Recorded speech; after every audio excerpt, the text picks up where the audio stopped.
Please, आपने बहिष्कार कर रखा है ना, तो आप जाइए प्लीज।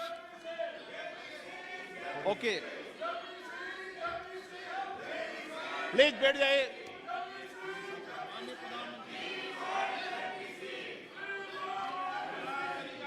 माननीय अध्यक्ष जी, एक मिनट बैठिए।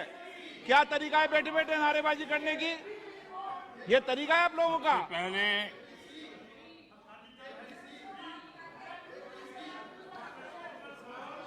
देखिए माननीय सदस्य, मैं पुनः आपको चेतावनी दे रहा हूं, नहीं तो मुझे नेम करना पड़ेगा आपको।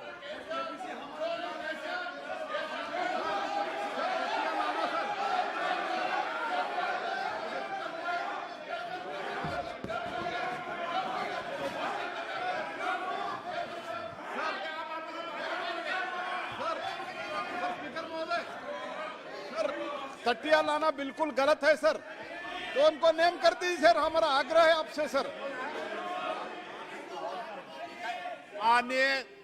माननीय नेता, मैं आपसे आग्रह कर रहा हूं, आपके सदस्यों को समझा लिए, तख्तियां लेकर सदन में नहीं आए। आपने कहा था कि हम बहिष्कार करेंगे, तो आप अपनी बात पर कायम रहें। पिछले 3 दिन से कर रहा था साहब, हम लोग का डिमांड है जेपीसी को करने के लिए, जेपीसी डालने के लिए, और जेपीसी नहीं डाल रहे थे साहब। अभी हम लोग जो है ना प्रधानमंत्री जी का सामने भी हम लोग को जो ये मुद्दा को रखना चाहता था, आपका सामने भी रखा है और हाउस का सामने भी रखा है। अभी हम लोग जो है ना सर इस बात से जो है ना हम लोग वॉकआउट कर रहे हैं। ओके,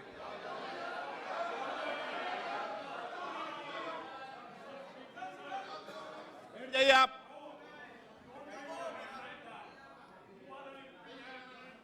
ओके,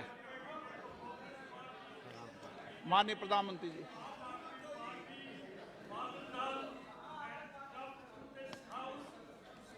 आदरणीय अध्यक्ष जी, सबसे पहले बजट पे मैं राष्ट्रपति जी के अभिभाषण पर धन्यवाद करता हूं, और ये मेरा सौभाग्य रहा है कि मुझे पहले भी कई बार राष्ट्रपति जी के अभिभाषण पर धन्यवाद करने का अवसर मिला है।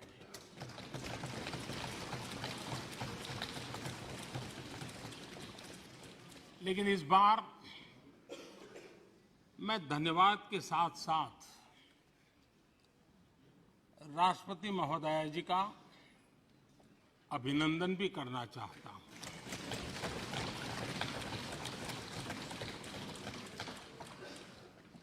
अपने विजनरी भाषण में राष्ट्रपति जी ने हम सबको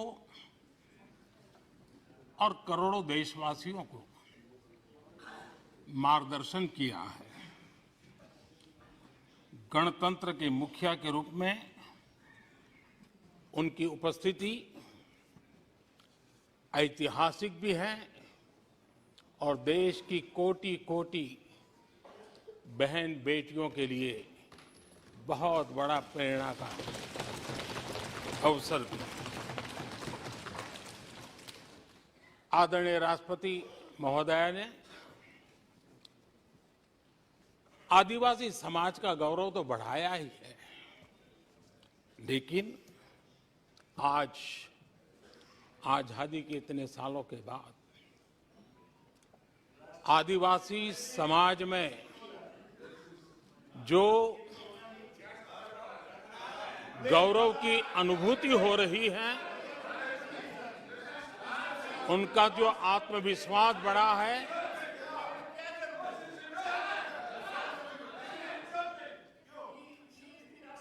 और इसके लिए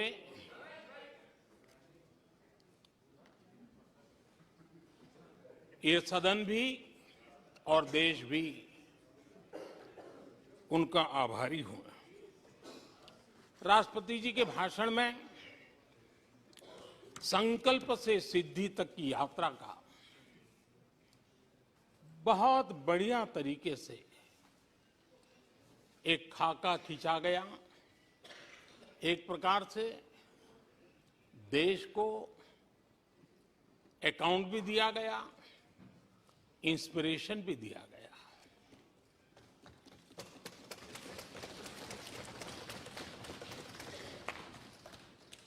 आदरणीय अध्यक्ष जी,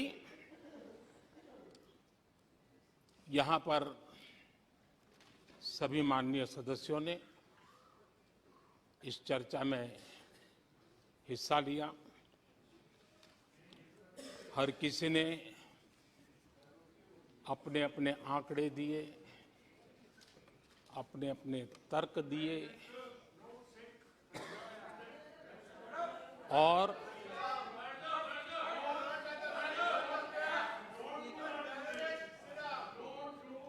अपनी रुचि, प्रवृत्ति, प्रकृति के अनुसार सबने अपनी बातें रखी और जब इन बातों को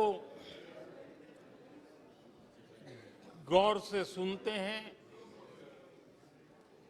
उसे समझने का जब प्रयास करते हैं, तो ये भी ध्यान में आता है कि किसकी कितनी क्षमता है, किसकी कितनी योग्यता है, किसकी कितनी समझ है और किसका क्या इरादा है। ये सारी बातें प्रकट होती ही हैं और देश भली भांति तरीके से उसका मूल्यांकन भी करता है। मैं चर्चा में शामिल सभी माननीय सदस्यों का हृदय से आभार व्यक्त करता हूं, लेकिन मैं देख रहा था कल कुछ लोगों के भाषण के बाद पूरा इकोसिस्टम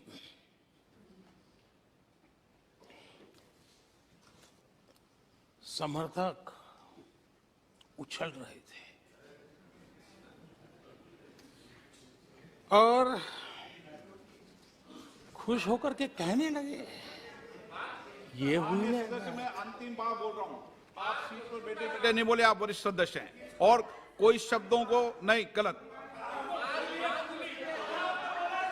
आप चुप रहिए। नो नो,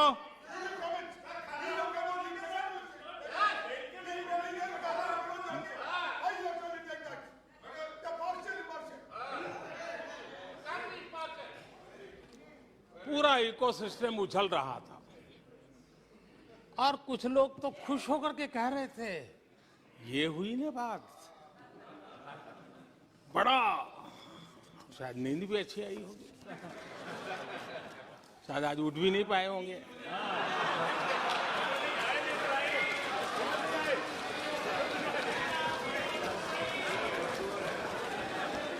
और ऐसे लोगों के लिए कहा गया है, बहुत अच्छे ढंग से कहा गया है, ये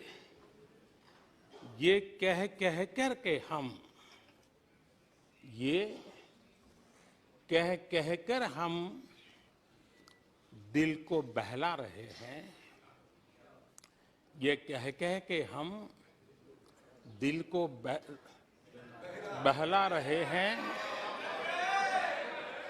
वो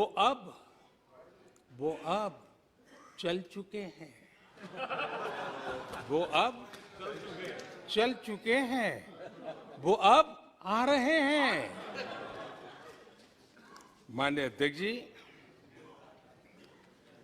जब राष्ट्रपति जी का भाषण हो रहा था, कुछ लोग कन्नी भी काट गए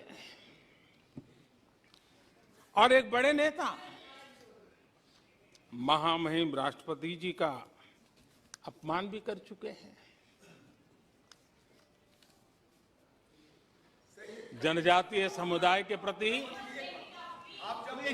जनजातीय समुदाय के प्रति प्लीज प्लीज प्लीज, आपको नफरत भी दिखाई दी है प्लीज।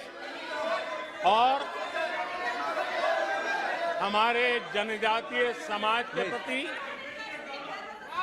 उनकी सोच क्या है। देखिए, सदन सदन के तरीके से चलेगा। आप लोग बोले थे, सबने सुना था, कोई डिस्टर्बेंस नहीं हो। नो, गलत। लेकिन जब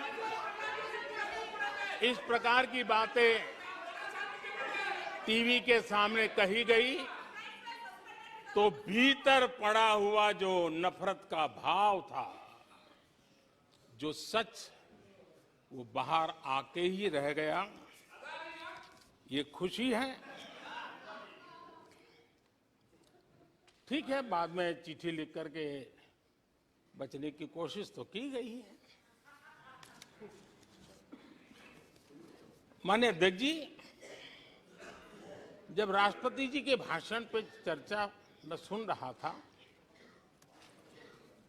तो मुझे लगा कि बहुत सी बातों को मौन रह कर भी स्वीकार किया गया है। यानी एक प्रकार से सबके भाषण में सुनता था तब लगा कि राष्ट्रपति जी के भाषण के प्रति किसी को इतराज नहीं है, किसी ने उसकी आलोचना नहीं की। भाषण की हर बात, अब देखिए क्या कहा है राष्ट्रपति जी ने, मैं उन्हीं के शब्द कोट करता हूं। राष्ट्रपति जी ने अपने भाषण में कहा था, जो भारत कभी अपनी अधिकांश समस्याओं के समाधान के लिए दूसरों पर निर्भर था, वही आज दुनिया की समस्याओं के समाधान का माध्यम बन रहा है। राष्ट्रपति जी ने यह भी कहा था, जिन मूल सुविधाओं के लिए देश की एक बड़ी आबादी ने दशकों तक इंतजार किया, वे इन वर्षों में उसे मिली है। बड़े बड़े घोटालों, सरकारी योजनाओं में भ्रष्टाचार की जिन समस्याओं से देश मुक्ति चाहता था, वह मुक्ति अब देश को मिल रही है। पॉलिसी पैरालिसिस की चर्चा से बाहर आकर आज देश और देश की पहचान तेज विकास और दूरगामी दृष्टि से लिए गए फैसलों के लिए हो रही है। ये पैराग्राफ जो मैं पढ़ रहा हूं, वो राष्ट्रपति जी के भाषण के पैराग्राफ को मैं कोट कर रहा हूं। और मुझे आशंका थी कि ऐसी बातों पर यहां जरूर इतराज करने वाले तो कुछ लोग निकलेंगे, वो विरोध करेंगे, ऐसा कैसे बोल सकते हैं राष्ट्रपति। लेकिन मुझे खुशी है, किसी ने विरोध नहीं किया, सबने स्वीकार किया, सबने स्वीकार किया। और माननीय अध्यक्ष जी, मैं 140 करोड़ देशवासियों का आभारी हूं कि सबके प्रयास के परिणाम आज इन सारी बातों को पूरे सदन में स्वीकृति मिली है। इससे बड़ा गौरव का विषय क्या हो सकता है। आदरणीय अध्यक्ष जी, सदन में हंसी मजाक, टीका टिप्पणी, नोक-झोंक, ये तो होता रहता है। लेकिन ये नहीं भूलना चाहिए कि आज राष्ट्र के रूप में गौरवपूर्ण अवसर हमारे सामने खड़े हैं। गौरव के क्षण हम जी रहे हैं। राष्ट्रपति जी के पूरे भाषण में जो बातें हैं, वो 140 करोड़ देशवासियों के सेलिब्रेशन का अवसर है। देश ने सेलिब्रेट किया है। माननीय अध्यक्ष जी, 100 साल में आई हुई ये भयंकर बीमारी, महामारी, दूसरी तरफ युद्ध की स्थिति, बटा हुआ विश्व, इस स्थिति में भी, इस संकट के माहौल में भी देश को जिस प्रकार से संभाला गया है, देश जिस प्रकार से संभला है, इससे पूरा देश आत्मविश्वास से भर रहा है, गौरव से भर रहा है। आदरणीय अध्यक्ष जी, चुनौतियों के बिना जीवन नहीं होता है। चुनौतियां तो आती हैं, लेकिन चुनौतियों से ज्यादा सामर्थ्यवान है 140 करोड़ देशवासियों का जज्बा। 140 करोड़ देशवासियों का सामर्थ्य चुनौतियों से भी ज्यादा मजबूत है, बड़ा है और सामर्थ्य से भरा हुआ है। इतनी बड़ी भयंकर महामारी, बटा हुआ विश्व, युद्ध के कारण हो रहे विनाश, अनेकों देशों में अस्थिरता का माहौल है। कई देशों में भीषण महंगाई है, बेरोजगारी, खाने पीने का संकट, और हमारे अड़ोस पड़ोस में भी देश दुनिया की 5वीं बड़ी अर्थव्यवस्था बना है।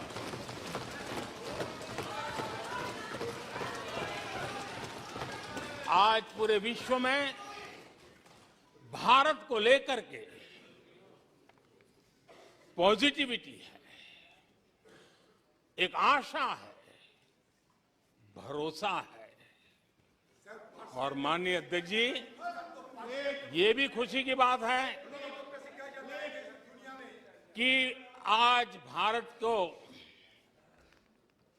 विश्व के समृद्ध देश ऐसे G20 समूह की अध्यक्षता का अवसर भी मिला। ये देश के लिए गर्व की बात है। ये देश के लिए गर्व की बात है। 140 करोड़ देशवासियों के लिए गौरव की बात है। लेकिन मुझे लगता है, पहले मुझे नहीं लगता था, लेकिन अभी लग रहा है शायद इससे भी कुछ लोगों को दुख हो रहा है। 140 करोड़ देशवासियों में किसी को दुख नहीं हो सकता है। वो आत्मनिरीक्षण करे, वो कौन लोग हैं जिसको इसका भी दुख हो रहा है।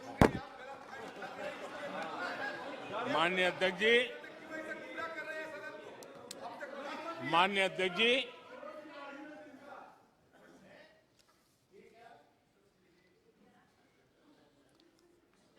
आज दुनिया की हर विश्वसनीय संस्था, सारे एक्सपर्ट्स जो वैश्विक प्रवाहों को बहुत गहराई से अध्ययन करते हैं, जो भविष्य का अच्छे से अनुमान भी लगा सकते हैं, उन सबको आज भारत के प्रति बहुत आशा है, विश्वास है और बहुत एक मात्रा में उमंग भी है।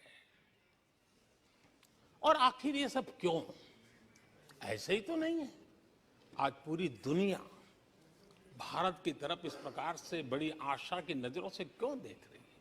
इसके पीछे कारण है। इसका उत्तर छिपा है भारत में आई स्थिरता में, भारत की वैश्विक साख में, भारत के बढ़ते सामर्थ्य में और भारत में बन रही नई संभावनाओं में। माननीय अध्यक्ष जी, हमारी रोजमर्रा की जिंदगी में जो बातें हो रही है, उसी को मैं अगर शब्दबद्ध करूं और कुछ बातें उदाहरण से समझाने की कोशिश करूं। अब आप देखिए, भारत में एक 2-3 दशक अस्थिरता के रहे, आज स्थिरता है, पॉलिटिकल स्टेबिलिटी है, स्टेबल गवर्नमेंट भी है और डिसिसिव गवर्नमेंट है।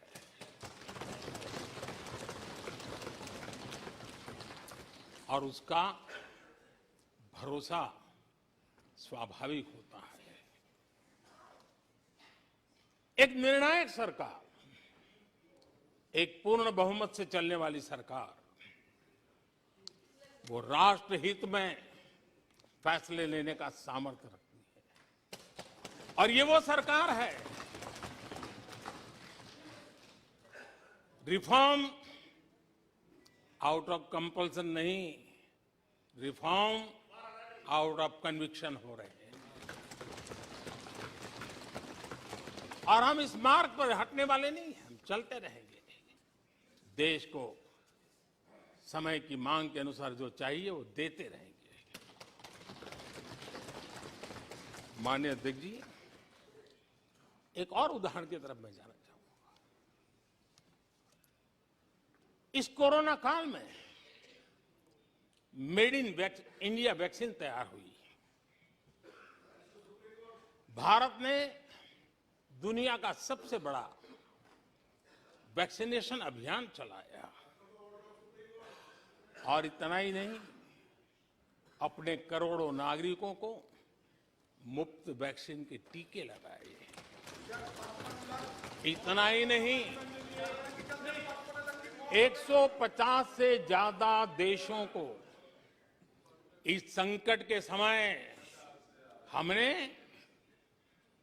जहां जरूरत थी वहां दवाई पहुंचाई, जहां जरूरत थी वहां वैक्सीन पहुंचाई।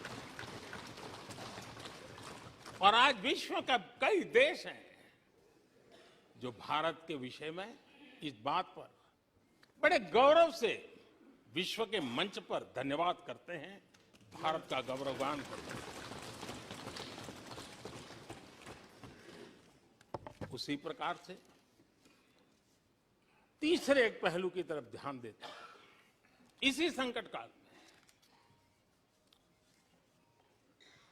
आज भारत का डिजिटल इंफ्रास्ट्रक्चर, जिस तेजी से डिजिटल इंफ्रास्ट्रक्चर ने अपनी एक ताकत दिखाई है, एक आधुनिकता की तरफ बदलाव किया है, पूरा विश्व इसका अध्ययन कर रहा है। मैं पिछले दिनों G20 समिट में बाली में था। डिजिटल इंडिया की चारों तरफ वाहवाही हो रही थी और बहुत क्यूरियोसिटी थी कि देश कैसे कर रहा है। कोरोना काल में दुनिया के बड़े बड़े देश, समृद्ध देश अपने नागरिकों को आर्थिक मदद पहुंचाना चाहते थे, नोटें छापते थे, बांटते थे, लेकिन बांट नहीं पाते थे।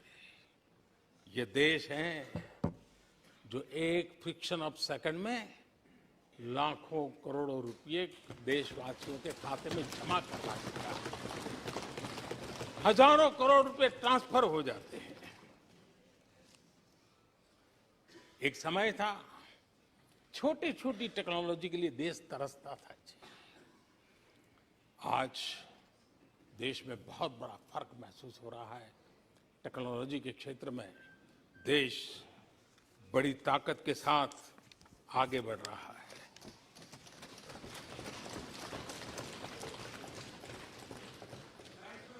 कोविन, दुनिया के लोग अपने वैक्सीनेशन का सर्टिफिकेट भी दे नहीं पाते जी। आज वैक्सीन लो, हमारे मोबाइल फोन पर हमारा सर्टिफिकेट दूसरी सेकंड पे अवेलेबल है। ये ताकत हमने दिखाई है। माननीय अध्यक्ष जी, भारत में नई संभावनाएं हैं। दुनिया को सशक्त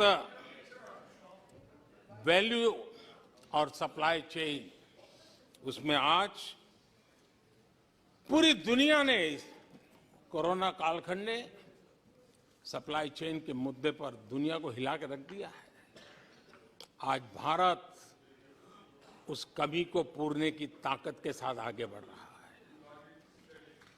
कईयों को बात समझना बहुत देर लग जाएगी। भारत आज इसी दिशा में एक मैन्युफैक्चरिंग हब के रूप में उभर रहा है और दुनिया भारत की समृद्धि में अपनी समृद्धि देख रही है। माननीय अध्यक्ष जी, निराशा में डूबे हुए कुछ लोग इस देश की प्रगति को स्वीकार ही नहीं कर पा रहे हैं।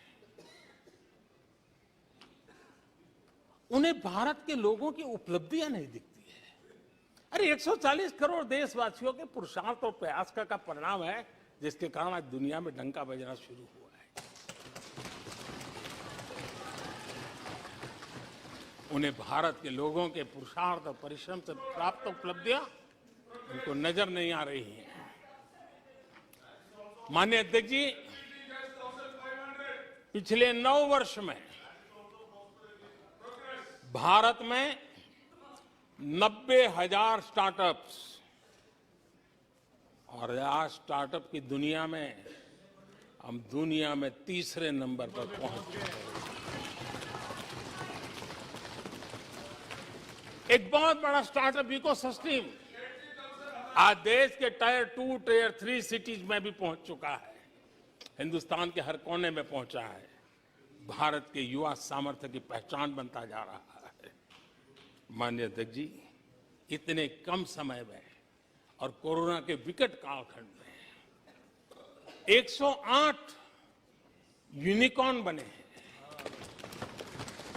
और एक यूनिकॉर्न का मतलब होता है उसकी वैल्यू 6-7 हजार करोड़ से ज्यादा होती है। ये देश के नौजवानों ने करके दिखाया। माननीय अध्यक्ष जी, आज भारत दुनिया में मोबाइल मैन्युफैक्चरिंग में दुनिया में दूसरा बड़ा देश बन गया है। घरेलू विमान यात्री, डोमेस्टिक एयर ट्रैफिक में आज विश्व में हम तीसरे नंबर पर पहुंच चुके हैं। एनर्जी कंजम्पशन प्रगति के एक मानदंड माना जाता है। आज भारत एनर्जी कंजम्पशन में दुनिया में एक कंज्यूमर के रूप में तीसरे नंबर पर हम पहुंच चुके हैं। रिन्यूएबल एनर्जी की कैपेसिटी में हम दुनिया में चौथे नंबर पर पहुंच चुके हैं। स्पोर्ट्स, कभी हमारी कोई पूछ नहीं होती थी, कोई पूछता नहीं था। आज स्पोर्ट्स की दुनिया में हर स्तर पर भारत के खिलाड़ी अपना रुतबा दिखा रहे हैं, अपना सामर्थ्य दिखा रहे हैं। एजुकेशन समेत हर क्षेत्र में आज भारत आगे बढ़ रहा है। पहली बार, माननीय अध्यक्ष जी, गर्व होगा, पहली बार हायर एजुकेशन में एनरोलमेंट वालों की संख्या 4 करोड़ से ज्यादा हो गई। इतना ही नहीं, बेटियों की भी भागीदारी बराबर होती जा रही है।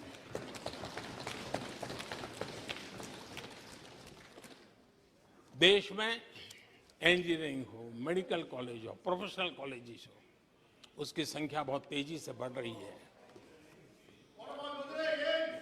स्पोर्ट्स के अंदर भारत का परचम ओलंपिक हो, कॉमनवेल्थ हो, हर जगह पे हमारे बेटे, हमारी बेटियों ने शानदार प्रदर्शन किया है।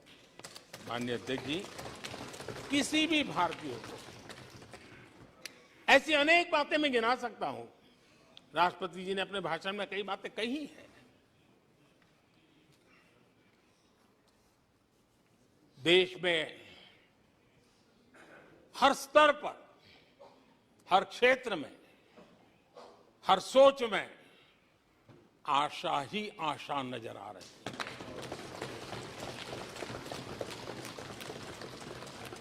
एक विश्वास से भरा हुआ देश है, सपने और संकल्प लेकर के चलने वाला देश है। लेकिन यहां कुछ लोग ऐसे निराशा में डूबे हैं, ऐसे निराशा में डूबे हैं। काका हाथरसी ने एक बड़ी मजेदार बात कही थी। काका हाथरसी ने कहा था, आगा पीछा देखकर क्यों होते गमगीन, जैसी जिसकी भावना वैसा दिखे सीन।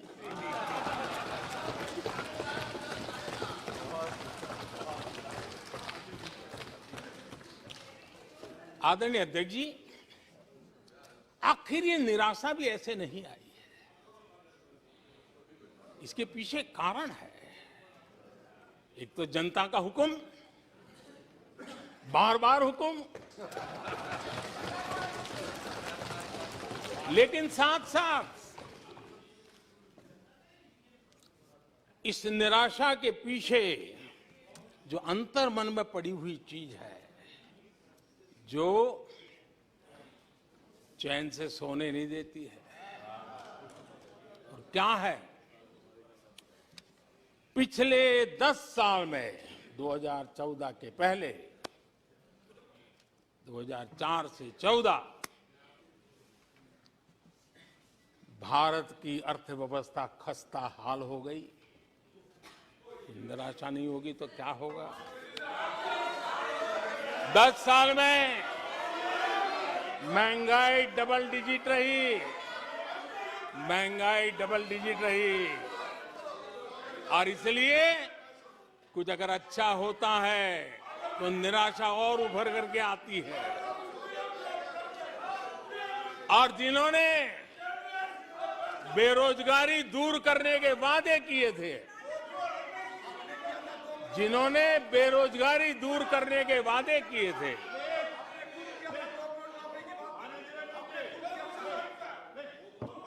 माननीय अध्यक्ष जी, एक बार जंगल में 2 नौजवान शिकार करने के लिए गए और वो गाड़ी में अपनी बंदूक नीचे उतार करके थोड़ा टहलने लगे। उन्होंने सोचा कि थोड़ा अभी आगे चलना है तो थोड़ा जरा हाथ पैर ठीक कर ले, लेकिन गए थे तो बाघ का शिकार करने के लिए, और उन्होंने देखा आगे जाएंगे तो बाघ मिलेगा। लेकिन हुआ ये कि वहीं पर बाघ दिखाई दिया। अभी नीचे उतरे थे, अपनी गाड़ी में बंदूक वहीं पड़ी थी। बाघ दिखा, अब करे क्या? तो उन्हें लाइसेंस दिखाया कि मेरे पास बंदूक का लाइसेंस है।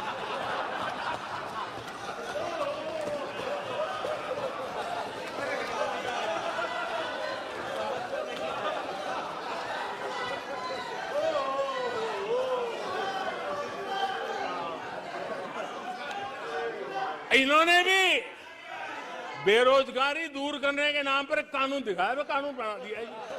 अरे देखो, कानून बना दिया है। ये इनके तरीके से पल्ला झाड़ दिया। 4 से 14 आजादी के इतिहास में सबसे घोटालों का दशक रहा, सबसे घोटाला।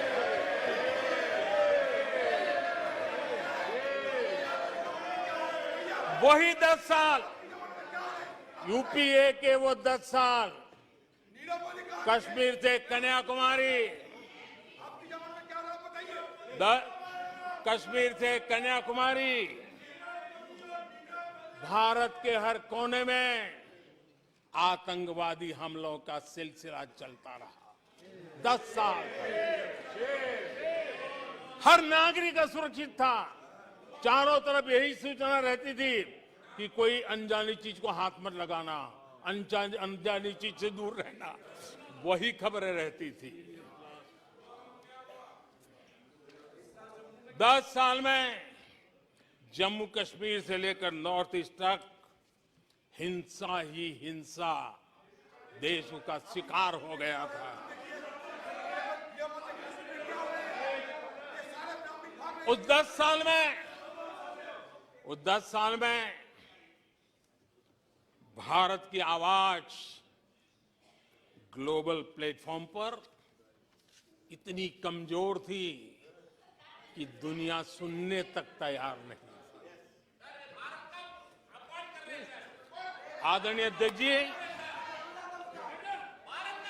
इनकी निराशा का कारण यह भी है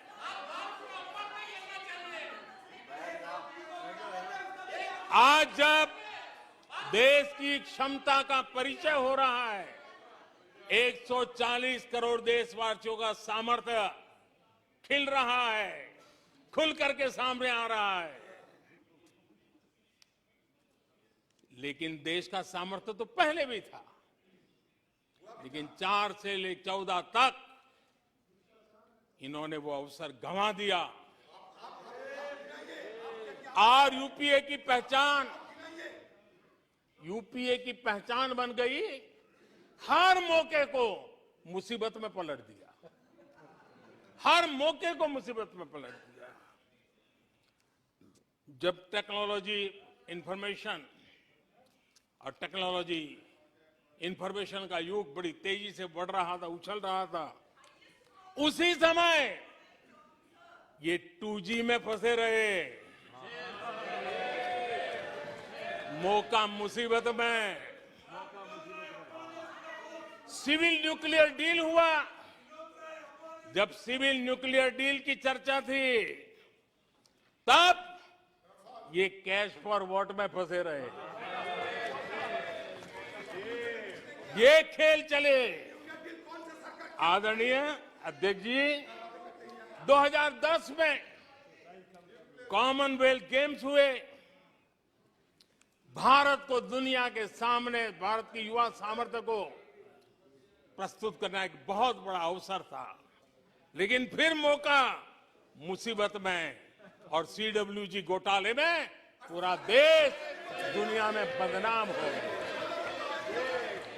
आदरणीय अध्यक्ष जी,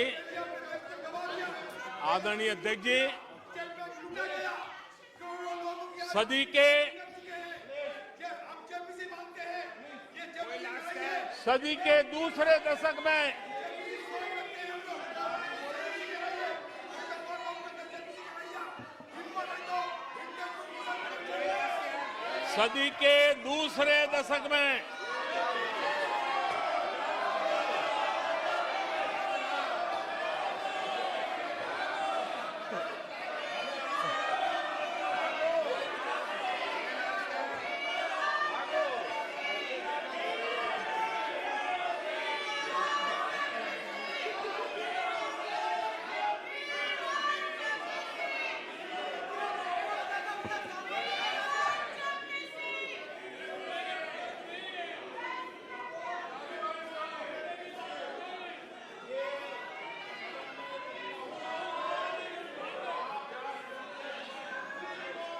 उचित नहीं है, ये संसदीय परंपराओं के अनुरूप नहीं है।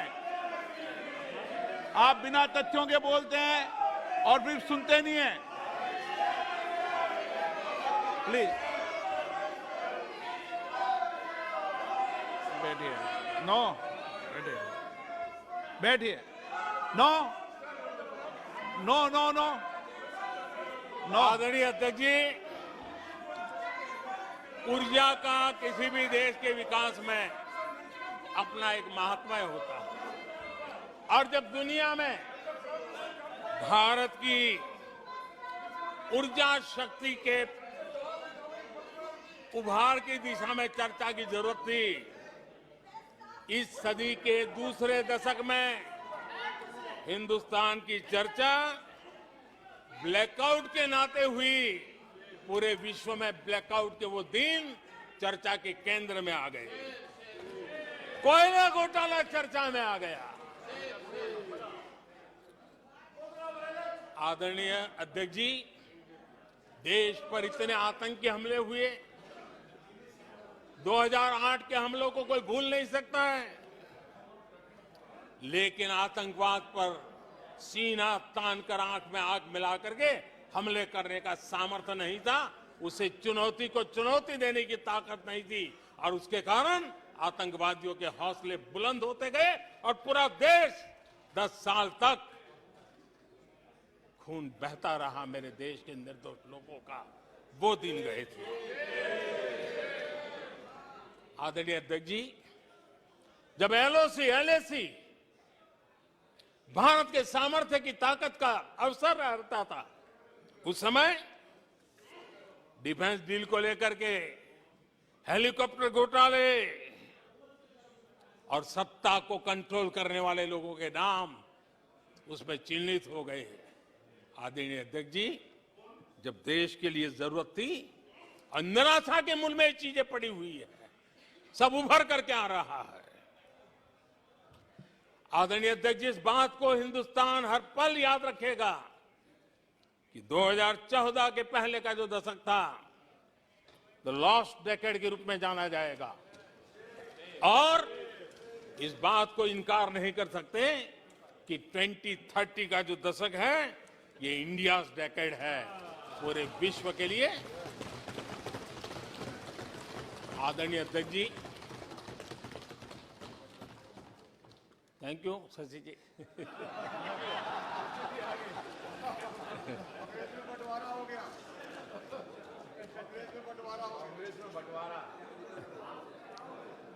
आदरणीय अध्यक्ष जी,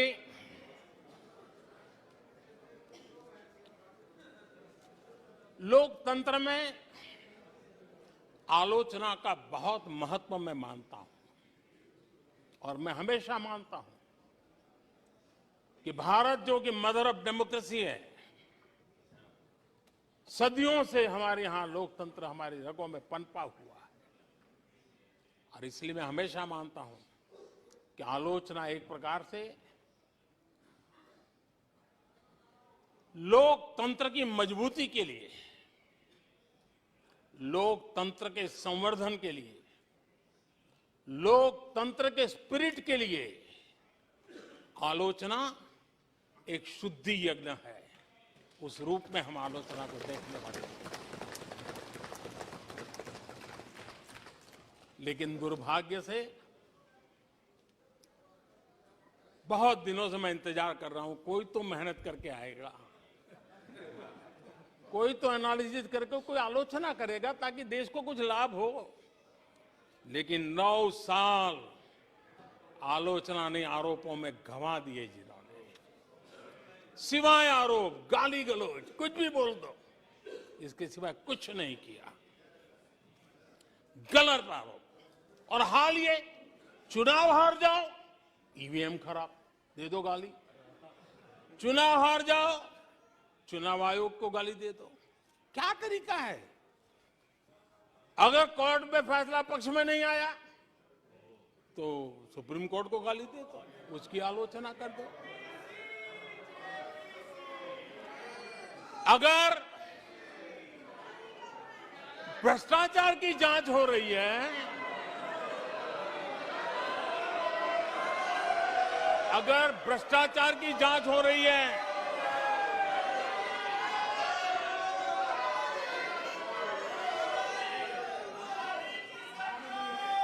माननीय अध्यक्ष जी, अगर भ्रष्टाचार की जांच हो रही है तो जांच एजेंसियों को गाली दो। अगर सेना पराक्रम करे, सेना अपना शौर्य दिखाए और वो नैरेटिव देश के जन जन के अंदर एक नया विश्वास पैदा करे, तो सेना की आलोचना करो, सेना को गाली दो, सेना पर आरोप करो।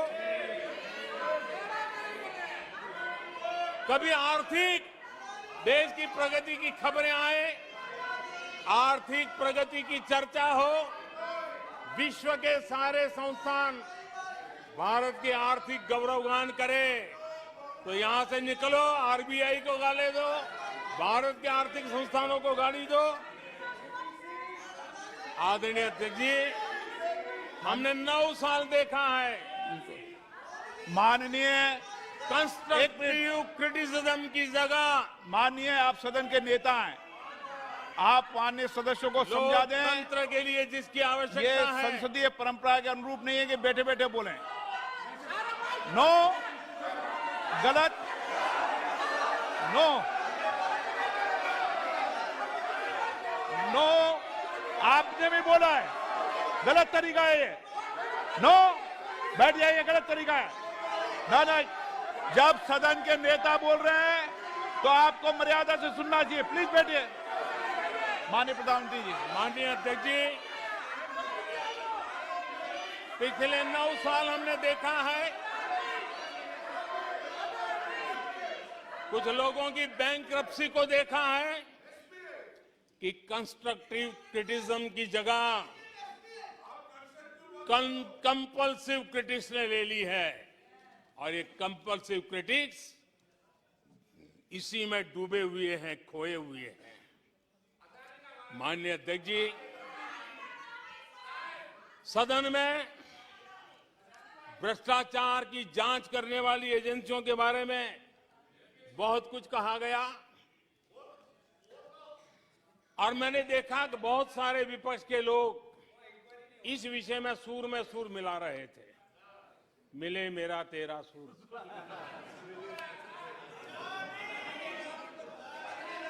आदरणीय अध्यक्ष जी, मुझे लगता था देश की जनता,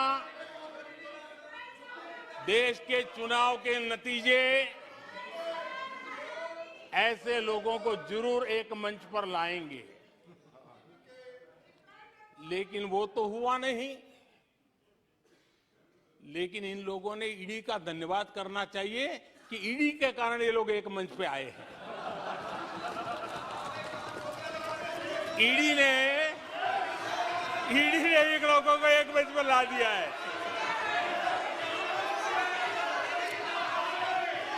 और इसलिए जो काम देश के मतदाता नहीं कर पाए,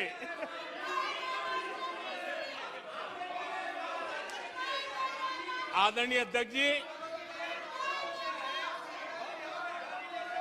मैं कई बार सुन रहा हूं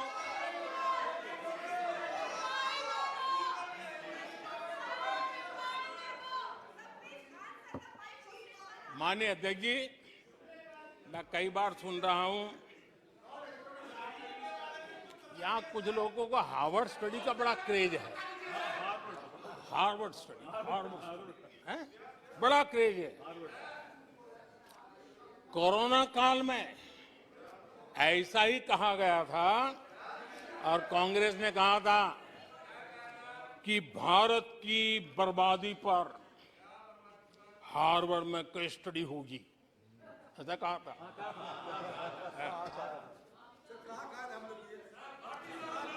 और कल फिर सदन में हार्वर्ड यूनिवर्सिटी में स्टडी की बात कल फिर हुई। लेकिन माननीय अध्यक्ष जी, बीते वर्षों में माननीय अध्यक्ष जी,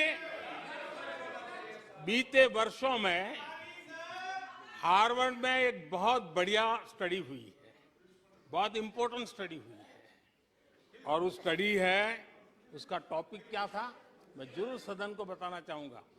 और ये स्टडी हो चुकी है। स्टडी है the rise and decline of India's Congress party. ये स्टडी हो चुका है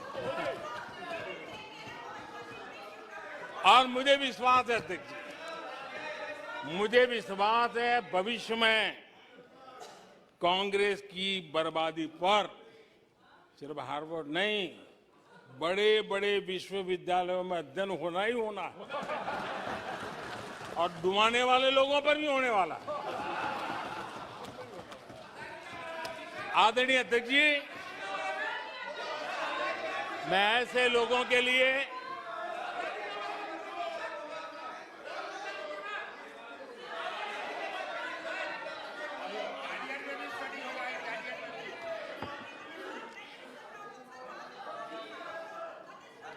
आदरणीय अध्यक्ष जी, इस प्रकार के लोगों के लिए दुष्यंत कुमार ने बहुत बढ़िया बात कही और दुष्यंत कुमार ने जो कहा है बहुत फिट बैठता है। उन्होंने कहा है, तुम्हारे पांव के नीचे, तुम्हारे पांव के नीचे कोई जमीन नहीं, तुम्हारे पांव के नीचे कोई जमीन नहीं। कमाल ये है, कमाल ये है कि फिर भी तुम्हें यकीन नहीं।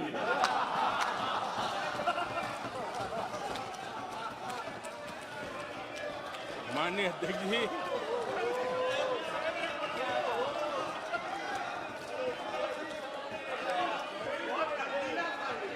आदरणीय अध्यक्ष जी, सुनो फिर। आदरणीय अध्यक्ष जी, ये लोग बिना सर पैर की बातें करने के आदी होने के कारण उनको ये भी याद नहीं रहता है कि वो खुद का कितना कॉन्ट्राडिक्शन कहते हैं। कभी एक बात, कभी दूसरी बात, कभी एक तरफ, कभी दूसरी तरफ। हो सकता है वो आत्मचिंतन करके खुद के अंदर जो विरोधाभास है उसको भी तो ठीक करेंगे। अब 2014 से ये लगातार कोस रहे हैं, हर मौके पर कोस रहे हैं, भारत कमजोर हो रहा है, भारत की कोई सुनने को तैयार नहीं है, भारत की दुनिया में कोई वजूद नहीं रहा, न जाने क्या क्या कहा। और अब क्या कह रहे हैं? अब कह रहे हैं कि भारत इतना मजबूत हो गया है कि दूसरे देशों को दबकाकर फैसले करवा रहा है।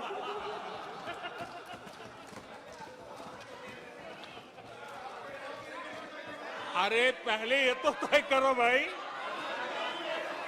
कि भारत कमजोर हुआ है कि मजबूत हुआ है। माननीय अध्यक्ष जी,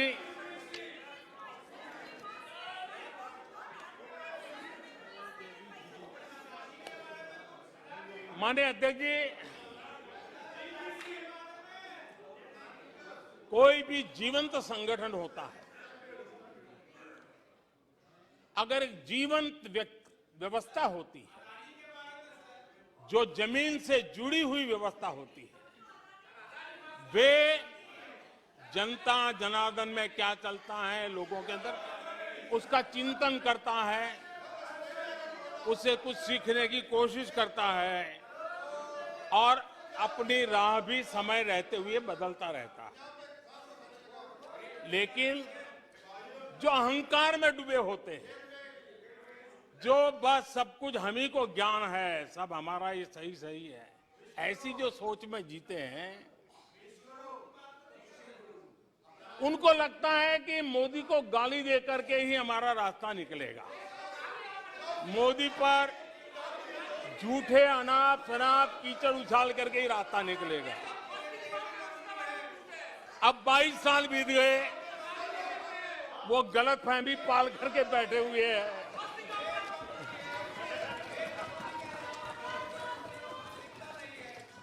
आदरणीय अध्यक्ष जी, मोदी पे भरोसा अखबार की सुर्खियों से पैदा नहीं हुआ है। मोदी पे ये भरोसा टीवी पर चमकते चेहरों से नहीं हुआ है। जीवन खपा दिया है, पल पल खपा दी है, देश के लोगों के लिए खपा दी है, देश के उज्जवल भविष्य के लिए खपा दी है।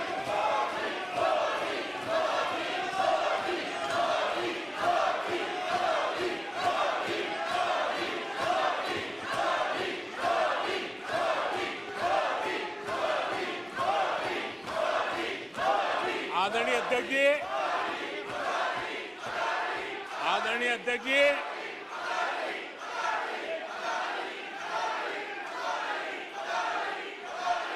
आदरणीय अध्यक्ष जी,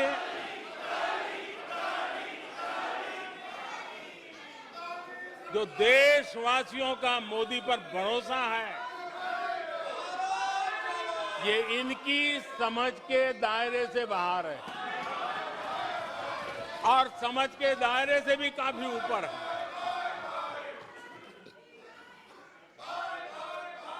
क्या ये झूठे आरोप लगाने वालों पर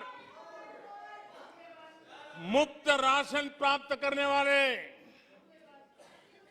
मेरे देश के 80 करोड़ देशवासी क्या कभी उन पर भरोसा करेंगे क्या? आदरणीय अध्यक्ष जी, one nation one ration card देश भर में कहीं पर भी गरीब से गरीब को भी जब राशन मिल जाता है, वो आपकी झूठी बातों पर, आपके गलत गलीच आरोपों पर कैसे भरोसा करेगा। आदरणीय अध्यक्ष जी,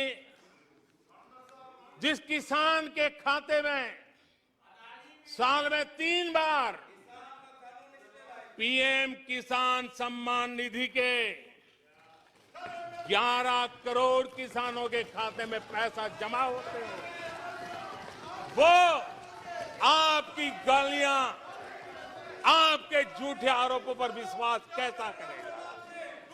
आदरणीय अध्यक्ष जी, जो कल फुटपाथ पर जिंदगी जीने के लिए मजबूर था, जो झुग्गी झोपड़ी में जिंदगी बसर करता था, ऐसे 3 करोड़ से ज्यादा लोगों को पक्के घर मिले हैं। उनको तुम्हारी ये गालियां, ये तुम्हारे झूठी बातें क्यों वो भरोसा करेगा। अध्यक्ष जी, आदरणीय अध्यक्ष जी, 9 करोड़ लोगों को मुफ्त गैस का कनेक्शन मिला है, वो आपकी झूठ को कैसे स्वीकार करेगा। 11 करोड़ बहनों को इज्जत घर मिला है, शौचालय मिला है, वो आपके झूठ को कैसे स्वीकार करेगा। आदरणीय अध्यक्ष जी, आजादी के 75 साल बीत गए, 8 करोड़ परिवारों को आज नल से जल मिला है, वो माताएं तुम्हारे झूठ को कैसे स्वीकार करेगी, तुम्हारी गलतियों को, गालियों को कैसे स्वीकार करेगी। आयुष्मान भारत योजना से 2 करोड़ परिवारों को मदद पहुंची है, जिंदगी बच गई है उनकी। मुसीबत के समय मोदी काम आया है, तुम्हारी गालियां को वो कैसे स्वीकार करेगा, कैसे स्वीकार करेगा। आदरणीय अध्यक्ष जी, आपकी गालियां, आपके आरोपों को इन कोटि आदरणीय अध्यक्ष जी, आपकी गालियों को, आपके आरोपों को इन कोटि भारतीयों से होकर के गुजरना पड़ेगा, जिनको दशकों तक मुसीबतें में जिंदगी जीने के लिए तुमने मजबूर किया। आदरणीय अध्यक्ष जी, कुछ लोग अपने लिए, अपने परिवार के लिए बहुत कुछ तबाह करने पर लगे हुए हैं, अपने लिए, अपने परिवार के लिए जी रहे हैं। मोदी तो 25 करोड़ देशवासियों के परिवार का सदस्य है।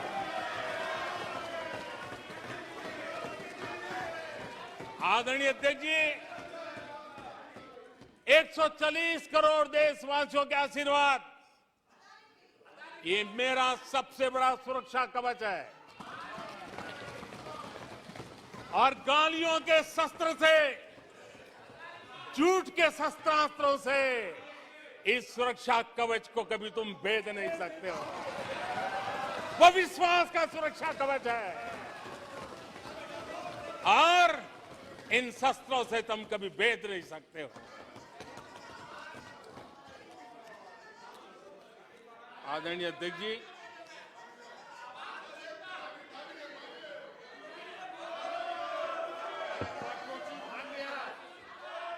आने सदस्य प्लीज। नहीं, ये तरीका उचित नहीं है आपका, कोई तरीका उचित नहीं है। नो, इस तरीके से सदन नहीं चलेगा, मैं आपको बता देता हूं। नो, तरीका गलत है। बैठिए, बैठिए। क्या सदन है, संसद है? बैठकर टिप्पणी करते हैं। सदन के नेता बोलते हैं जब कुछ शांत रखा करो, मर्यादा रखा करो चीजों की।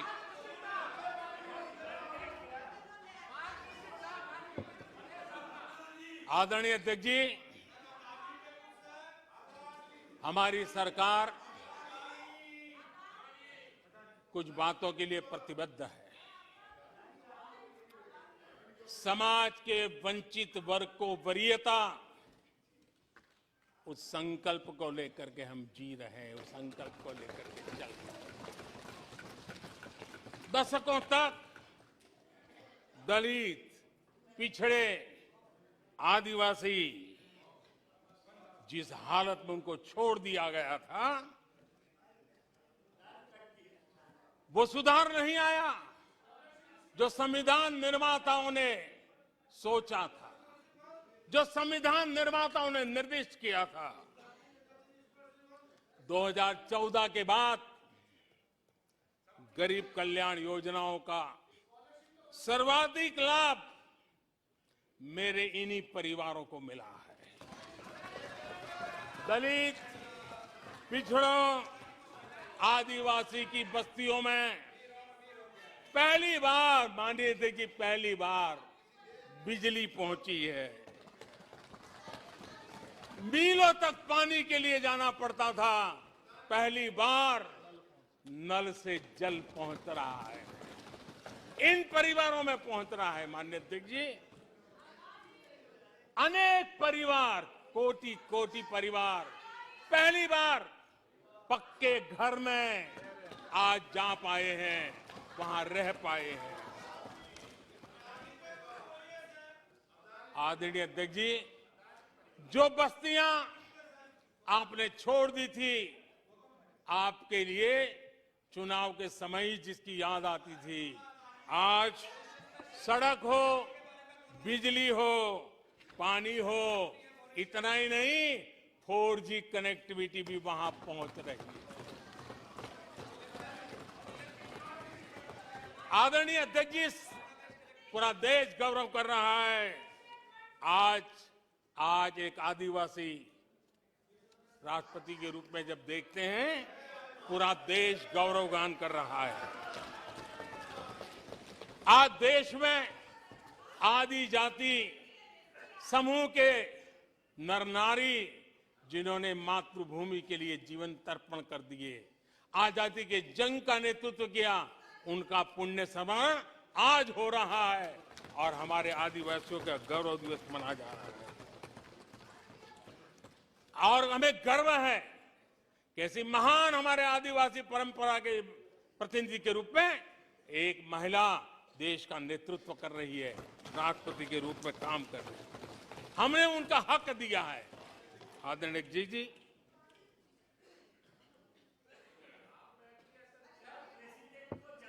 आदरणीय अध्यक्ष जी, हम पहली बार देख रहे हैं, एक बात ये भी सही है, हम सबका समान अनुभव है, सिर्फ मेरा ही ऐसा है ऐसा नहीं, आपका भी है। हम सब जानते हैं कि जब मां सशक्त होती है तो पूरा परिवार सशक्त होता है। जब मां सशक्त होती है तो परिवार सशक्त होता है, परिवार सशक्त होता है तो समाज सशक्त होता है, और तभी जाकर के देश सशक्त होता है।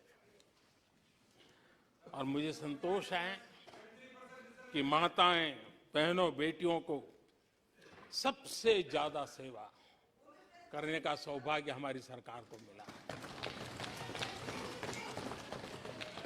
हर छोटी मुसीबत को दूर करने का प्रामाणिक पूर्वक प्रयास किया है। बड़ी संवेदनशीलता के साथ उस पर हमने ध्यान केंद्रित किया है।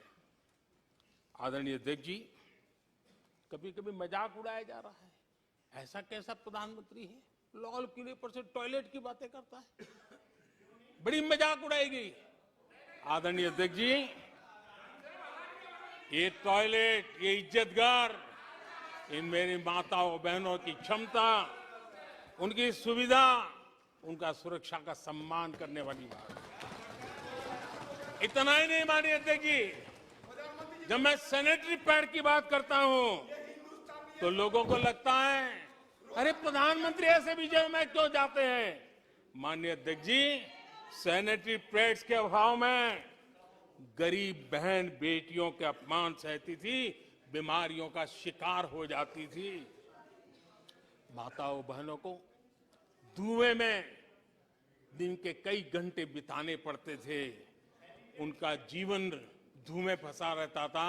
उसे मुक्ति दिलाने का काम उन गरीब माताओं बहनों को करने का सौभाग्य हमें मिला है। जिंदगी खप जाती थी, आधा समय पानी के लिए, आधा समय केरोसिन की लाइन के अंदर खपे रहते थे। आज उससे मुक्ति देने का संतोष, उन माताओं बहनों को मुक्ति देने का संतोष।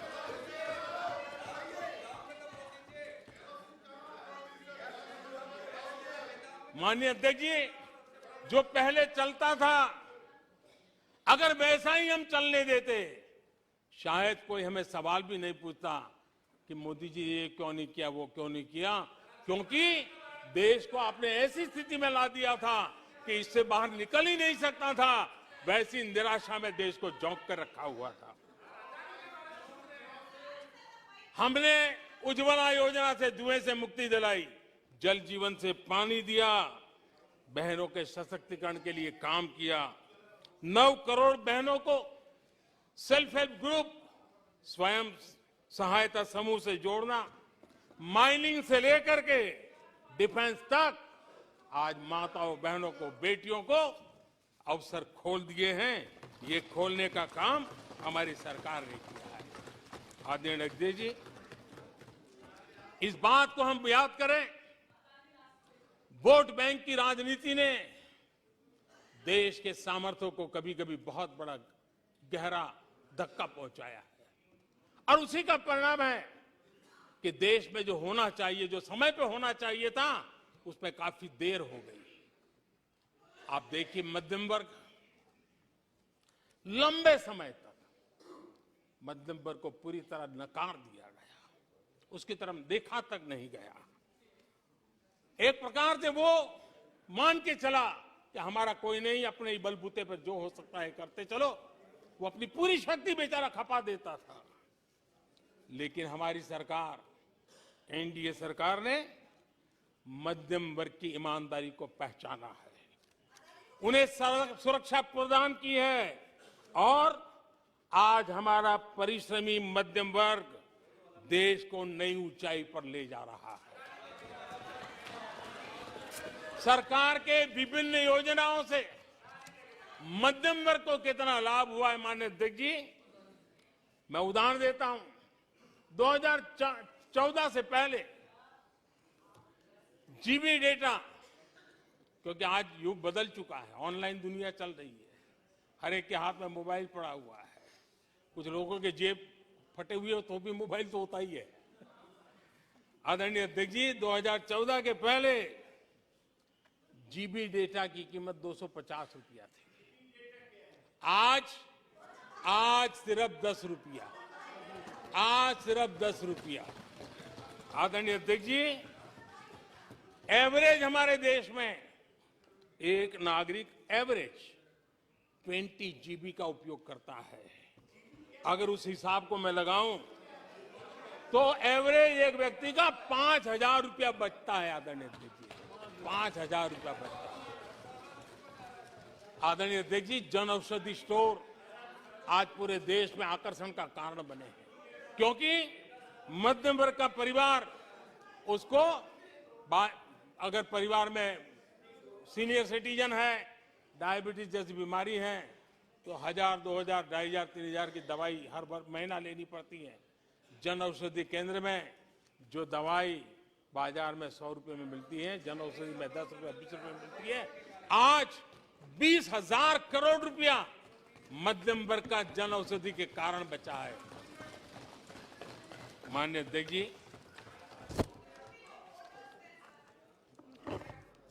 हर मध्यम वर्गीय परिवार की एक सपना रहता है खुद का घर बने, और अर्बन इलाके में होम लोन के लिए बड़ी व्यवस्था करने का काम हमने किया, और रेरा का कानून बनाने के कारण जो कभी इस प्रकार के तत्व मध्यम वर्ग की मेहनत की कमाई को सालों तक डुबो कर रख देते थे, उसमें से मुक्ति दिला करके उसको एक नया विश्वास देने का काम हमने किया और उसके कारण खुद का घर बनाने की उसकी सहूलियत बढ़ गई है। आदरणीय अध्यक्ष जी, हर मध्यम वर्गीय परिवार को अपने बच्चों के भविष्य के लिए, उसके उच्च शिक्षा के लिए उसके मन में रहता है, मंसूबा रहता है। वो चाहता है आज जितनी मात्रा में मेडिकल कॉलेजेस हो, इंजीनियरिंग कॉलेज हो, प्रोफेशनल कॉलेजों की संख्या बढ़ाई गई है, सीटें बढ़ाई गई हैं, उसने मध्यम वर्ग के एस्पिरेशन को बहुत उत्तम तरीके से एड्रेस किया है। उसको विश्वास होने लगा है कि उनके बच्चों का उज्जवल भविष्य निर्धारित है। आदरणीय अध्यक्ष जी, देश को आगे बढ़ाना है तो भारत को आधुनिकता की तरफ गए बिना कोई चारा नहीं, और समय की मांग है कि अब समय नहीं गवा सकते, और इसलिए हमने इंफ्रास्ट्रक्चर की तरफ बहुत बड़ा ध्यान दिया है। और ये भी माने, स्वीकार होगा, भारत की एक जमाने में पहचान थी गुलामी के कालखंड के पहले। गुलामी के कालखंड के पहले ये देश आर्किटेक्चर के लिए, इंफ्रास्ट्रक्चर के लिए दुनिया में उसकी एक ताकत थी, पहचान थी। गुलामी के कालखंड में सारा नष्ट हो गया। देश आजाद होने के बाद वो दिन दोबारा में आएगा ऐसी आशा थी, लेकिन वो भी समय बीत गया। जो होना चाहिए था, जिस गति से होना चाहिए, जिस स्केल से होना चाहिए था, वो हम नहीं कर पाए। आज उसमें बहुत बड़ा बदलाव इस दशक में देखा जा रहा है। सड़क हो, समुद्री मार्ग हो, व्यापार हो, वाटरवेज हो, हर क्षेत्र में आज इंफ्रास्ट्रक्चर का कायाकल्प देख रहा है। हाईवे पर रिकॉर्ड निवेश हो रहा है। माननीय अध्यक्ष जी, दुनिया भर में आज चौड़ी सड़कों की बात होती थी, भारत में चौड़ी सड़कें, हाईवे, एक्सप्रेसवे आज देश की नई पीढ़ी देख रही है। भारत में वैश्विक स्तर के अच्छे हाईवे, एक्सप्रेस दिखे, इस दिशा में हमारा काम है। पहले रेलवे इंफ्रास्ट्रक्चर अंग्रेजों ने जो देकर के गए, उसी पर भी हम बैठे रहे, उसी को हमने अच्छा मान लिया, गाड़ी चलती थी। आदरणीय अध्यक्ष जी, वो समय था, आदरणीय अध्यक्ष जी, वो समय था जिस प्रकार से अंग्रेजों छोड़ करके गए थे, उसी भाव में जीते रहे। और रेलवे की पहचान क्या बन गई थी? रेलवे यानी धक्का मुक्की, रेलवे यानी एक्सीडेंट, रेलवे यानी लेट लतीफ। यही यानी एक स्थिति थी, लेट लतीफ में एक कहावत बनी गई थी, रेलवे यानी लेट लतीफी। एक समय था हर महीने एक्सीडेंट होने वाली घटनाएं बार बार आती थी। एक समय था एक्सीडेंट एक किस्मत बन गई थी। लेकिन अब ट्रेनों के अंदर वंदे भारत की मांग, हर एमपी चिट्ठी लिखता है, मेरे यहां वंदे भारत चालू करो। आज रेलवे स्टेशनों का कायाकल्प हो रहा है, आज एयरपोर्ट का कायाकल्प हो रहा है। 70 साल में 70 एयरपोर्ट, 70 साल में 70 एयरपोर्ट, 9 साल में 70 एयरपोर्ट। देश में वाटरवेज भी बन रहा है। आज वाटरवेज पर ट्रांसपोर्टेशन हो रहा है।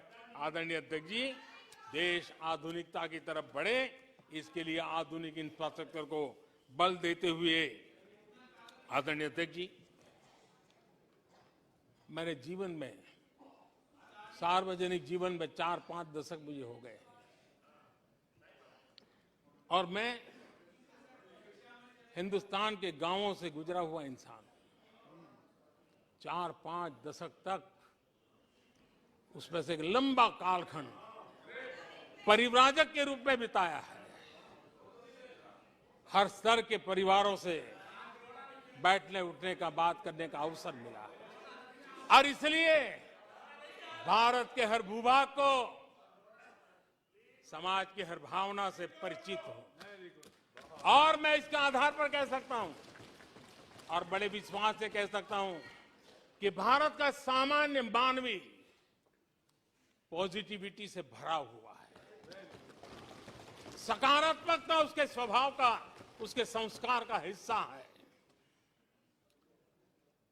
भारतीय समाज नेगेटिविटी को सहन कर लेता है, स्वीकार नहीं करता।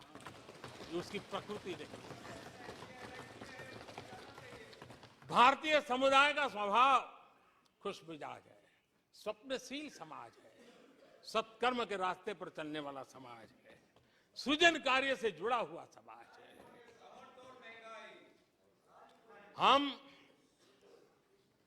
मैं आज कहना चाहूंगा, जो लोग सपने लेकर के बैठे हैं कि कभी यहां बैठते थे, फिर कभी मौका मिलेगा, ऐसे लोग जरा 50 बार सोचें, अपने तौर तरीकों पर जरा पुनर्विचार करें। लोकतंत्र में आपको भी आत्मचिंतन करने की आवश्यकता है। आधार आज डिजिटल लेन देन का सबसे बड़ा महत्वपूर्ण अंग बन गया। आपने उसको भी निराधार करके रख दिया था, अब उसके भी पीछे पड़ गए थे। उसको भी रोकने के लिए कोर्ट कचहरी तक को छोड़ा नहीं था। जीएसटी को न जाने क्या क्या कह दिया गया, पता नहीं, लेकिन आज हिंदुस्तान की अर्थव्यवस्था को और सामान्य मानवी को जीवन सुगम बनाने में जीएसटी ने एक बहुत बड़ी भूमिका अदा की। वो जमा एचएएल को कितनी गालियां दी गई, किस प्रकार से बड़े बड़े फोरम का मिसयूज किया गया। आज एशिया का सबसे बड़ा हेलीकॉप्टर बनाने वाला हब बन चुका है, जहां से तेजस हवाई जहाज सैकड़ों की संख्या में बन रहे हैं। भारतीय सेना के हजारों करोड़ रुपए का ऑर्डर आज एचएएल के पास है। भारत के अंदर आज वाइब्रेंट डिफेंस इंडस्ट्री आगे आ रही है। आज भारत डिफेंस एक्सपोर्ट करने लगा है। माननीय अध्यक्ष जी, हिंदुस्तान के हर नौजवान को गर्व होता है। निराशा में डूबे हुए लोगों से अपेक्षा नहीं है। आदरणीय अध्यक्ष जी, आप जानते हैं भली भांति, समय सिद्ध कर रहा है, जो कभी यहां बैठते थे वो वहां जाने के बाद भी फेल हुए हैं। वहां जाने के बाद भी फेल हुए और देश पास होता जा रहा है, डिस्टिंक्शन पे जा रहा है। और इसलिए समय की मांग है कि आज निराशा में डूबे हुए लोग थोड़ा स्वस्थ मन रख के आत्मचिंतन करें। आदरणीय अध्यक्ष जी, यहां जम्मू कश्मीर की भी चर्चा हुई, जम्मू कश्मीर की भी चर्चा हुई, और जो अभी अभी जम्मू कश्मीर घूम करके आए उन्होंने देखा होगा कितने आन बान शान के साथ आप जम्मू कश्मीर में जा सकते, घूम सकते, फिर सकते। आदरणीय अध्यक्ष जी, पिछली शताब्दी के उत्तरार्ध में, आदरणीय अध्यक्ष जी, पिछली शताब्दी के उत्तरार्ध में मैं भी जम्मू कश्मीर में यात्रा लेके गया था और लाल चौक में तिरंगा फहराने का संकल्प लेकर के चला था। और तब आतंकवादियों ने पोस्टर लगाए थे, आतंकवादियों ने पोस्टर लगाए थे उस समय, और कहा था कि देखते हैं किसने अपनी मां का दूध पिया है जो लाल चौक में आके तिरंगा फहराता है। पोस्टर लगे थे। और उस दिन वो 24 जनवरी थी, मैंने जम्मू के अंदर बड़ी सभा में कहा था, अध्यक्ष जी मैं पिछली शताब्दी की बात कर रहा हूं, और तब मैंने कहा था आतंकवादी कान खोल करके सुन ले। उस दिन मैंने कहा था आतंकवादी कान खोल करके सुन ले। 26 जनवरी को ठीक 11 बजे मैं लाल चौक पहुंचूंगा, बिना सिक्योरिटी आऊंगा, बुलेट प्रूफ जैकेट के बिना आऊंगा, और फैसला लाल चौक में होगा किसने अपनी मां का दूध पिया।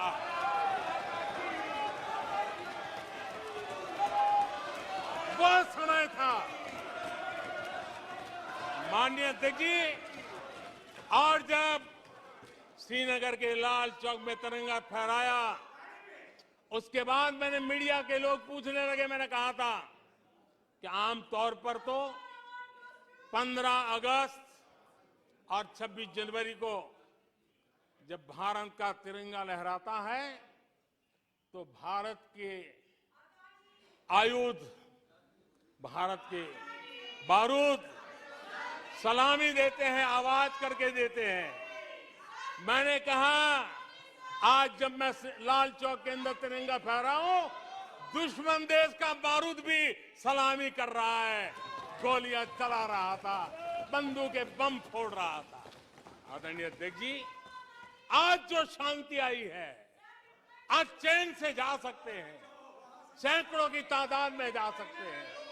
ये माहौल और पर्यटन की दुनिया में कई दशकों के बाद सारे रिकॉर्ड जम्मू कश्मीर ने तोड़े हैं। आज जम्मू कश्मीर में लोकतंत्र का उत्सव मनाया जा रहा है। आदरणीय अध्यक्ष जी, आज जम्मू कश्मीर में हर घर तिरंगा का सफल कार्यक्रम होते हैं। मुझे खुशी है, कुछ लोग हैं जो कभी कहते थे तिरंगे से शांति बिगड़ने का खतरा लगता था, कुछ लोगों को ऐसा कहते थे कि तिरंगे से जम्मू कश्मीर में शांति बिगड़ने का खतरा लगता था। वक्त देखिए, वक्त का मजा देखिए, अब वो भी तिरंगा यात्रा में शरीक हो रहे हैं।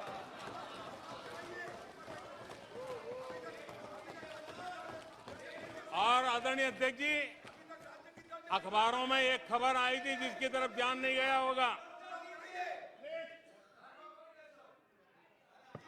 आदरणीय अध्यक्ष जी, उसी समय अखबारों में एक खबर आई थी कि क्योंकि लोग टीवी में चमकने की कोशिश में लगे थे, लेकिन उसी समय श्रीनगर के अंदर दशकों बाद थिएटर हाउसफुल चल रहे थे।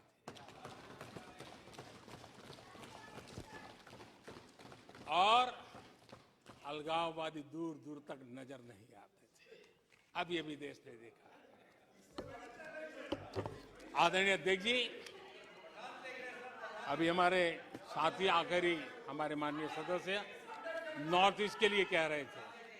मैं कहूंगा जरा एक बार नॉर्थ ईस्ट हो आइए। आपके जमाने का नॉर्थ ईस्ट और आज के जमाने का नॉर्थ ईस्ट देखिए।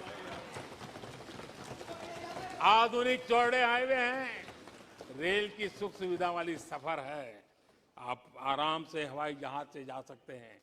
नॉर्थ ईस्ट के हर कोने में आज बड़ी, और मैं गर्व के साथ कहता हूं, आजादी का 75 साल मना रहे हैं, तब मैं गर्व से कहता हूं 9 साल में करीब 7500, 7,500, 7,500 जो हथियार के रास्ते पे चल पड़े थे, ऐसे लोगों ने सरेंडर किया और अलगाववादी प्रवृत्ति छोड़ करके मुख्य धारा में आने का काम किया है। आदरणीय अध्यक्ष जी, आज त्रिपुरा में लाखों परिवारों को पक्का घर मिला है, उसकी खुशी में मुझे शरीक होने का अवसर मिला। जब मैंने त्रिपुरा में हीरा योजना की बात कही थी, तब मैंने कहा था हाईवे, हाईवे, रेलवे और एयरवे, हीरा, ये हीरा का आज सफलतापूर्वक त्रिपुरा की धरती पर मजबूती नजर आ रही है। त्रिपुरा तेज गति से आज भारत की विकास यात्रा का भागीदार बना है। आदरणीय अध्यक्ष जी, मैं जानता हूं सच सुनने के लिए भी बहुत सामर्थ्य लगता है। आदरणीय अध्यक्ष जी,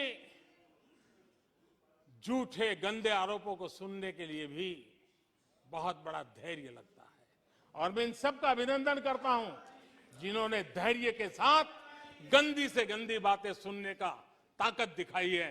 ये अभिनंदन के अधिकारी हैं, लेकिन जो सत्य सुनने का सामर्थ्य नहीं रखते हैं वो कितनी निराशा की गर्त में डूब चुके होंगे, इसका देश आज सबूत देख रहा है।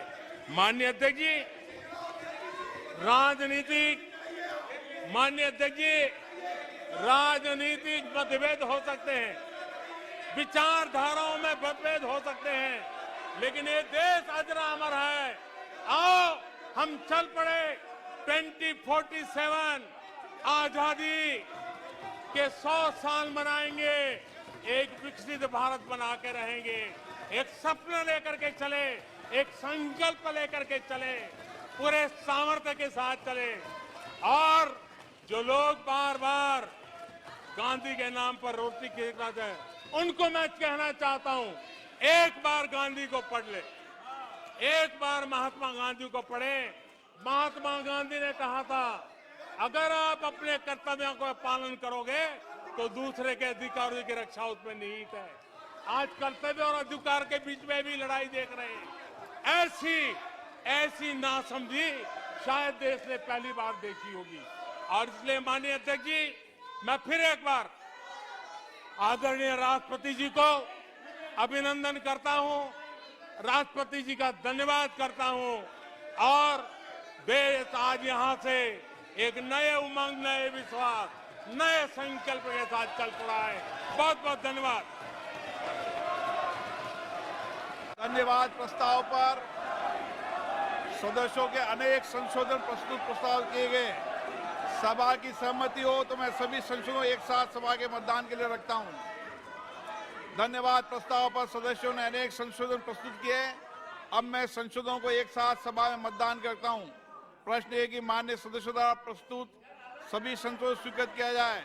जो सदस्य पक्ष में हाँ गए, जो सदस्य विरोध में ना गए, मेरे विचार में निर्णय ना वालों के पक्ष में, ना वालों के पक्ष पर प्रसाद स्वीकृत हुआ। प्लीज बैठिए, प्लीज बैठिए। देखिए माननीय सदस्य, प्लीज एक मिनट बैठिए, एक मिनट बैठो सब, एक मिनट बैठो पहले आप, एक मिनट बैठिए आप, प्लीज 1 मिनट सिटिंग। मैंने कल सभी मान्य सदस्यों ने एक मिनट अजीत रंजन जी,